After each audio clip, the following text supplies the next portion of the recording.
Good morning. मैं चंदलाल ज्ञानोदय समेकिंग संस्थान जगदीशपुर फूलपुर आजमगढ़ से।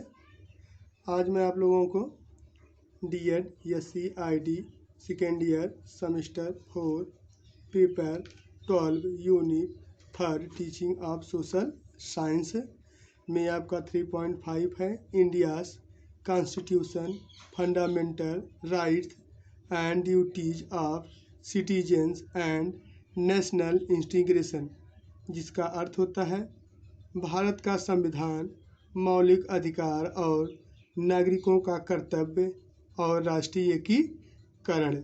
इसके बारे में आज हम आप लोगों से चर्चा करेंगे। परिचय।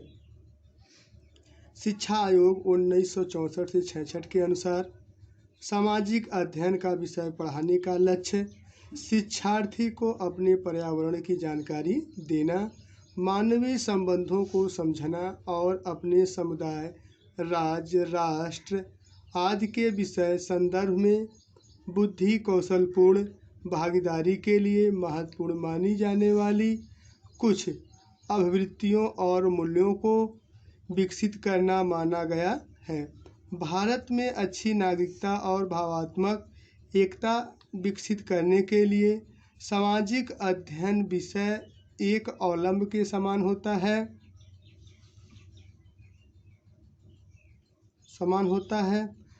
प्रायः लोकतांत्रिक देशों में उत्तम नागरिकता की शिक्षा सामाजिक अध्ययन के माध्यम से मिलती है। इस प्रसंग में अन्य विषयों की अपेक्षा सामाजिक अध्ययन का योगदान सर्वाधिक माना जा सकता है। सामाजिक अध्ययन के शिक्षण से शिक्षार्थी में व्यक्तिगत विकास, मानवीय संबंधों, दृढ़ता, आर्थिक क्षमताओं का निर्वाह करना, समृद्ध और संपन्न जीवन यापन करने की क्षमता विकसित करना इत्यादि का ज्ञान विकसित होता है। भारत का संविधान।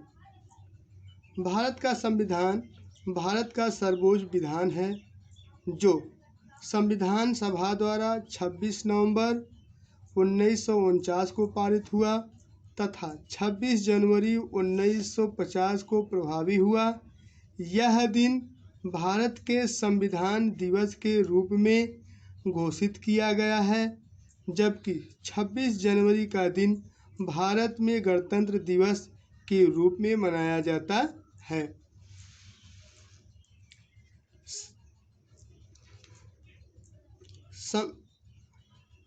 संविधान क्या है? What is constitution? संविधान लिखित नियमों की एक ऐसी किताब है जिसे देश में रहने वाले सभी लोग सामूहिक रूप से मानते हैं। संविधान को परिभाषित करते हुए यह कहा गया है कि लिखित दस्तावेजों को संविधान कहते हैं। भारतीय संविधान की प्रस्तावना। 15 अगस्त 1947 में भारत की स्वतंत्रता के बाद कांग्रेस के नेतृत्व वाली सरकार में अद्वितीय विद्वान और विधिवेत्ता डॉक्टर भीमराव अंबेडकर जी ने देश के पहले कानून एवं न्याय मंत्री के पद का भार ग्रहण किया। 29 अगस्त 1947 को अंबेडकर जी स्वतंत्र भारत के संविधान की रचना के लिए बनी संविधान सभा में प्रारूप समिति के अध्यक्ष पद पर नियुक्त हुए। उन्होंने समता, समानता, बंधुता एवं मानवता आधारित भारतीय संविधान को 2 वर्ष 11 महीने और 18 दिन के कठिन परिश्रम से तैयार कर 26 नवंबर 1949 को तत्कालीन राष्ट्रपति डॉक्टर राजेंद्र प्रसाद को सौंपा। डॉक्टर भीमराव अंबेडकर जी को भारतीय संविधान का जनक कहा जाता है। संविधान की शुरुआत बुनियादी मूल्यों की एक छोटी सी उद्देशिका के साथ होती है। इसे संविधान की प्रस्तावना या उद्देशिका कहते हैं। प्रस्तावना या उद्देशिका। हम भारत के लोग भारत को एक संपूर्ण प्रभुत्व संपन्न समाजवादी पंथनिरपेक्ष लोकतंत्रात्मक गणराज्य बनाने के लिए तथा उसके समस्त नागरिकों को सामाजिक, आर्थिक और राजनैतिक न्याय, विचार, अभिव्यक्ति, विश्वास और धर्म व उपासना की स्वतंत्रता, प्रतिष्ठा और अवसर की समता प्राप्त कराने के लिए तथा उन सब में व्यक्ति की गरिमा और राष्ट्र की एकता और अखंडता सुनिश्चित करने वाली बंधुता बढ़ाने के लिए दृढ़ संकल्प होकर अपनी इस संविधान सभा में आज तारीख 26 नवंबर 1949 मिति मार्गशीर्ष शुक्ल सप्तमी संवत 2006 विक्रमी को एतद द्वारा इस संविधान को अंगीकृत, अधिनियमित और आत्मर्पित करते हैं। भारत के संविधान की प्रस्तावना संविधान का एक प्रस्ताव है। इसमें नागरिकों के आदर्श को समझाया गया है। प्रस्तावना भारत के संविधान का अभिन्न अंग है। प्रस्तावना या उद्देशिका को भारत के संविधान की आत्मा कहा जाता है। निष्कर्षतः यह कहना अतिशयोक्ति नहीं होगा कि भारत के संविधान की उद्देशिका या प्रस्तावना भारतीय संविधान की आत्मा होने के साथ ही साथ अपने आप में मनोहर है। इसमें भारत के लोगों से स्वतंत्रता, समानता, बंधुता और न्याय का वादा किया गया है। संविधान की उद्देशिका से स्पष्ट होता है कि राष्ट्र की एकता केवल समूहों की एकजुटता भर नहीं है, बल्कि वास्तविक एकता तभी संभव है जब देश के प्रत्येक नागरिक की गरिमा का आश्वासन दिया जाए। संविधान की उद्देशिका द्वारा स्पष्ट होता है कि देश के प्रत्येक नागरिक की व्यक्तिगत गरिमा का सम्मान किया जाएगा। इसकी मूलभूत संरचना प्रगति सत्य है जो इसे सबसे अलग बनाती है। अब आपका है भारत के आदर्श। भारत राष्ट्र के कुछ आदर्श हैं। ये आदर्श हमारे संविधान में दिए गए हैं। स्वतंत्रता प्राप्ति के बाद भारत के लोगों ने इन आदर्शों को वास्तविकता में बदलने का प्रयास किया। ये आदर्श विशेषकर राजनीतिक आदर्श हैं जो हमारे संविधान में उल्लिखित हैं। संविधान के लक्ष्य। संविधान के अनुसार किसी भी देश के नागरिक अपने लक्ष्य को प्राप्त करने का अधिकारी होता है। संविधान में स्पष्ट बतलाया गया है कि केवल स्वतंत्र राष्ट्र के रूप में एक साथ रहना ही इसका उद्देश्य नहीं है, बल्कि ऐसे समाज की स्थापना करना है जो पंथनिरपेक्ष, लोकतांत्रिक और समाजवादी हो। लोकतंत्र शासन का वह स्वरूप है जो सभी नागरिकों को राजनीतिक रूप से समान समझता है। लोकतांत्रिक सरकार की स्थापना स्वतंत्र भारत के संविधान के अनुसार की गई थी। समाजवाद आर्थिक समानता पर बल देता है। समाजवाद का मूल मंत्र है कि सभी मनुष्य न केवल राजनीतिक रूप से समान हो, बल्कि वे आर्थिक जीवन में भी समान होने चाहिए। समाजवाद के बिना लोकतंत्र अधूरा है, क्योंकि लोकतंत्र का मूल विचार समानता है। धर्मनिरपेक्ष। भारतीय परिस्थितियों में पंथनिरपेक्षता का अर्थ है सभी धर्मों के लिए समान सम्मान। धर्मनिरपेक्षता सभी धर्मानुयायियों को अपने अपने धर्म को बिना किसी भय अथवा पक्षपात के मानने का अधिकार देता है। पंथनिरपेक्षता युक्तिसंगत और नैतिक दृष्टिकोण विकसित करती है। इस प्रकार लोकतंत्र, समाजवाद और पंथ निरपेक्षता का आदर्श समानता के आदर्श से जुड़े हुए हैं। संविधान के अनुसार देश का प्रत्येक नागरिक एक समान है। बच्चों को संविधान का अध्ययन कराते समय संविधान के मूल आदर्श एवं उद्देश्यों के संदर्भ में अवश्य बोध कराना चाहिए। दिव्यांग बच्चों को सामाजिक अध्ययन का शिक्षण कराते समय विशेष शिक्षक को संविधान के संदर्भ में सैद्धांतिक रूप से अध्ययन कराने के बजाय व्यवहारिक या सामाजिक समानता से जोड़कर अध्ययन कराने का प्रयास करना चाहिए। उन्हें यह भी बोध कराना चाहिए कि दिव्यांगजन भी देश के अन्य नागरिकों की तरह ही हैं। उन्हें भी देश में समान अधिकार है। उन्हें भी मत देने का अधिकार प्राप्त है। इस प्रकार दिव्यांग बच्चों के मन में देश के प्रति प्रेम और जुड़ाव की भावना का विकास करने का प्रयास किया जा सकता है। Fundamental rights and duties of citizen, मौलिक अधिकार और नागरिकों के कर्तव्य, इसके बारे में हम चर्चा करते हैं। भारत के संविधान में कुछ मौलिक अधिकार भी निहित हैं जिस पर देश के प्रत्येक नागरिक का अधिकार है। मौलिक अधिकार से तात्पर्य है कि वे मूल अधिकार जो संविधान के अनुसार नागरिकों को प्राप्त होता है उसे ही मौलिक अधिकार कहते हैं। मौलिक अधिकार व्यक्ति के जीवन के लिए मूलभूत होते हैं। इसी कारण संविधान द्वारा नागरिकों को प्रदान किए जाते हैं। ये ऐसे अधिकार हैं जो व्यक्ति के व्यक्तित्व के पूर्ण विकास के लिए आवश्यक हैं और जिनके बिना मनुष्य अपना पूर्ण विकास नहीं कर सकता। ये अधिकार कई कारणों से मौलिक हैं, जिसमें से पहला है इन अधिकारों को संविधान में स्थान दिया गया। दूसरा है इनमें किसी प्रकार का संशोधन नहीं किया जा सकता।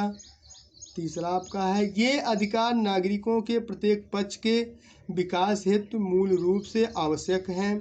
आपका चौथा है मौलिक अधिकार न्यायोचित है तथा समाज के प्रत्येक नागरिक को समान रूप से प्राप्त है।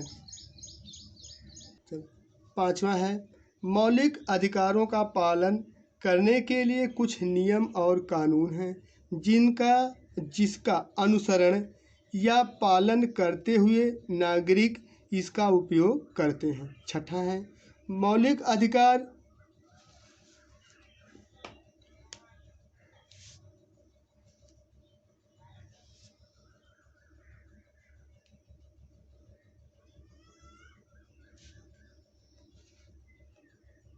मौलिक अधिकार के नियम और कानून का उल्लंघन नहीं किया जा सकता है। भारतीय संविधान में ऐसे अधिकार जो मानव जीवन के लिए मौलिक हैं उनको भारतीय संविधान के भाग 3 में अनुच्छेद 12 से 35 तक में स्थान दिया गया है। इन अधिकारों को मौलिक अधिकार कहा जाता है। ये आधारभूत मानव अधिकार हैं जो किसी व्यक्ति के सर्वांगीण विकास के लिए आवश्यक होते हैं। ये अधिकार भारत के संविधान की एक महत्वपूर्ण विशेषता है। मूल रूप से भारतीय संविधान द्वारा 7 मौलिक अधिकार प्रदान किए गए थे। 44वें संविधान संशोधन अधिनियम 1978 द्वारा संपत्ति के अधिकार अनुच्छेद 31 को मूल अधिकारों की सूची से हटाकर अनुच्छेद 300 का में एक कानूनी अधिकार बना दिया गया है। वर्ष 2002 में 86वें संविधान संशोधन के तहत संसद द्वारा शिक्षा के अधिकार को मूल अधिकार अनुच्छेद 21A में शामिल कर दिया गया। भारतीय नागरिकों को संविधान के अनुसार 6 मौलिक अधिकार प्राप्त हैं।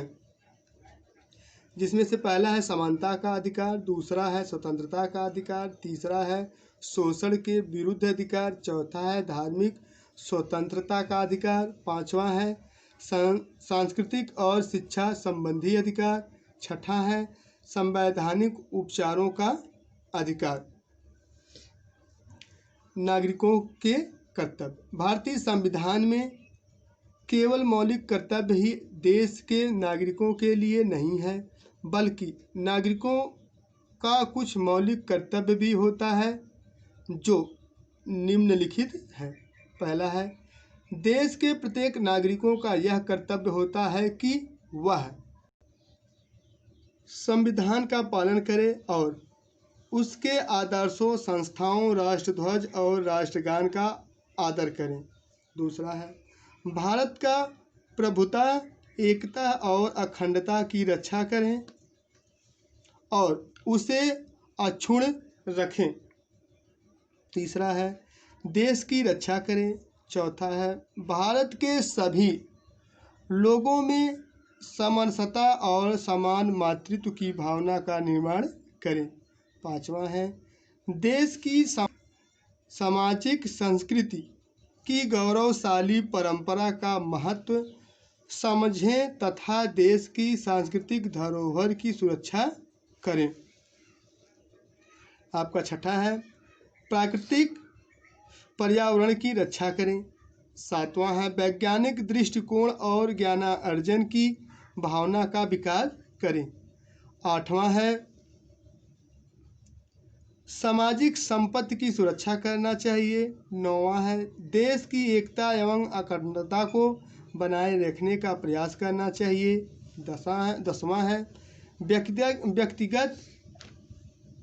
व्यक्तिगत एवं सामूहिक गतिविधियों के सभी क्षेत्रों में उत्कर्ष की ओर बढ़ने का सतत प्रयास करना चाहिए। 11वां है, माता पिता या संरक्षक द्वारा 6 से 14 वर्ष के बच्चों हेतु प्राथमिक शिक्षा प्रदान करना। 46वां संशोधन।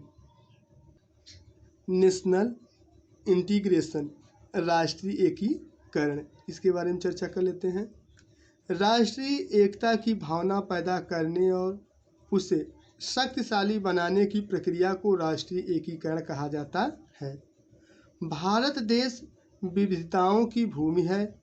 यहाँ पर भाषाओं, वेशभूषा, खान पान, आदतों और यहाँ तक कि प्रायः हर चीज में विविधताएं हैं। ऐसी परिस्थितियों में राष्ट्रीय एकीकरण न केवल महत्वपूर्ण है बल्कि आवश्यक भी है। अगर एकता के द्वारा अलग अलग धर्मों और संस्कृति के लोग एक साथ रहते हैं तो वहाँ पर कोई भी सामाजिक या विकासात्मक समस्या नहीं होती है। राष्ट्रीय एकीकरण आंतरिक शांति, खुशहाली और बाहरी सुरक्षा के लिए जरूरी है। देश में राष्ट्रीय एकीकरण को प्रोत्साहित करने के लिए निम्नलिखित पहलू या तरीके सहायक सिद्ध हो सकते हैं, जिसमें से पहला है, प्रत्येक भाषा का अपना अनूठा साहित्य है जिसे उपन्यासों, नाटकों आदि में देखा जा सकता है। पूरे देश में उनका प्रचार प्रसार किया जाए। यह लोगों को एक करने और राष्ट्रीय एकीकरण को प्रोत्साहित करने में सहायक सिद्ध हो सकते हैं। दूसरा है, त्यौहार या पर्व दूर दराज के क्षेत्रों, विभिन्न जातियों, धर्मों के लोगों को एक साझे मंच पर लाया जा सकता है और एकता की भावना को विकसित करने का प्रयास किया जाए। इस संबंध में राष्ट्रीय पर्वों का अत्यंत महत्व है। इस संबंध में राष्ट्रीय पर्वों का अत्यंत महत्व है। आपका तीसरा है, पर्वों की तरह ही नृत्य और संगीत भी एकता की भावना विकसित करने में सहायक सिद्ध हो सकते हैं। चौथा है, विभिन्न धर्मों के धार्मिक संतों के कथन सामान्य आदर्शों तथा मूल्यों और एकता की भावना का विकास करने में सहायक हो सकते हैं। विशेष शिक्षा के क्षेत्र में विशेष शिक्षक का यह उत्तरदायित्व होता है कि वे दिव्यांग बच्चों को अपने देश के धर्म, संस्कृति, परंपरा तथा पर्वों के विषय में समय समय पर बोध कराते रहें तथा राष्ट्रीय प्रतीकों के संदर्भ में भी ज्ञान देते रहें। राष्ट्रीय पर्वों पर कार्यक्रमों का आयोजन कर बच्चों के मन में प्रेम, देश प्रेम तथा राष्ट्रीयता की भावना को जगाते रहें तथा राष्ट्र प्रेम से अवगत कराने का प्रयास करते रहें। अब हम आपको कुछ असाइनमेंट के रूप में प्रश्न दे रहे हैं जिसका उत्तर आप अपनी कॉपी से खोजकर अपने नोटबुक्स में लिखें। आपका पहला प्रश्न है, भारत का संविधान भारत का सर्वोच्च विधान है, इस कथन की पुष्टि कीजिए। दूसरा प्रश्न है, भारतीय संविधान के अनुसार मौलिक अधिकार और नागरिकों के कर्तव्य पर प्रकाश डालिए। क्योंकि अगला प्रश्न है, विविधताओं की भूमि भारत देश में राष्ट्रीय एकीकरण की विवेचना कीजिए।